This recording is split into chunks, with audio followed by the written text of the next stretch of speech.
चोपड्यात सैराट पिक्चरची पुनरावृत्ती।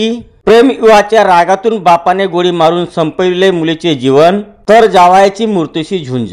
2 वर्षापूर्वी प्रेम विवाह केलेल्या स्वतःच्या मुलीवर बापाने गोळी झाडून तिचा खून केला आहे। या गोळीबारात जावईही गंभीर जखमी झाला आहे, तर घटनेनंतर संतप्त झालेल्या जमावाने केलेल्या मारहाणीत सासराही जखमी झाला आहे।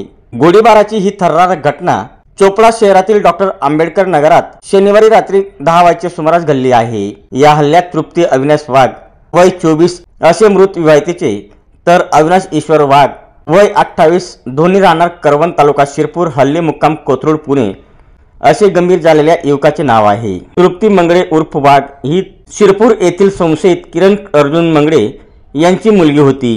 किरण मंगळे हे CRPFचे निवृत्त जवान आहेत, तर मुलगी पुण्यात वैद्यकीय शिक्षण घेत असताना अविनाश ईश्वर वाघ या नात्यातील असलेल्या युवकासोबत प्रेमसंबंध जुळले होते। नात्यातील असल्यामुळे लग्नास वडील किरण मंगळे हे विरोध करणार नाहीत असे दोघांना वाटले, मात्र किरण मंगळे यांनी लग्नास विरोध केल्याने दोघांनी 2 वर्षापूर्वी प्रेमविवाह केला होता आणि पुण्यात स्थायिक झाले। मात्र अविनाश वाघ याच्या बहिणीचे लग्न असल्याने अविनाश व तृप्ती हे दोघे हळदीच्या कार्यक्रमात सहभागी होण्यासाठी चोपड्यात आले होते। हळदीचा कार्यक्रम आटोपल्यानंतर किरण व तृप्ती हे समोरासमोर आले।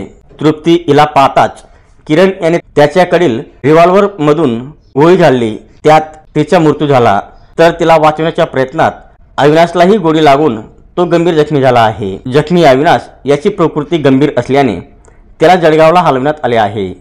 नातेवाईकांनी घटनेनंतर पकडून किरण मंगळे यास चांगला चोप दिला आहे। दरम्यान शनिवारी रात्रीच 12:15 वाजच्या सुमारास जिल्हा पोलीस अधीक्षक महेश्वर रेड्डी यांनी चोपड्यात जाऊन पाहणी करीत घटनेची माहिती घेतली। या प्रकरणी चोपडा पोलीस ठाण्यात शनिवारी रात्री उशिरा गुन्हा दाखल झाला आहे। पुढील तपास पोलीस निरीक्षक मधुकर साळवे हे करीत आहे। चोपडा शहरामध्ये एका लग्नाच्या कार्यक्रमामध्ये एकांनी एका मुलावरती गोळीबार केलेला आहे। याचा मागचा इतिहास असा आहे, अविनाश वाघ म्हणून हे मुलगा पुण्यात राहणार आहे आणि तृप्ती वाघ म्हणून ह्या मुलींसोबत लग्न केलं होतं 1 वर्षापूर्वी आणि दोन्ही लग्न करून पुण्यात राहायला गेलो होत्या आणि ह्या लग्नाला मुलींचं वडिलांना विरोध होता आणि तेव्हापासून त्यांचा विरोध चालूच होता आणि आज ही मुलांचं नातेवाईकांचं इथं लग्न असल्यामुळे हा मुलगा अविनाश आणि तृप्ती दोघा इथं चोपडा शहरामध्ये आल्या होत्या।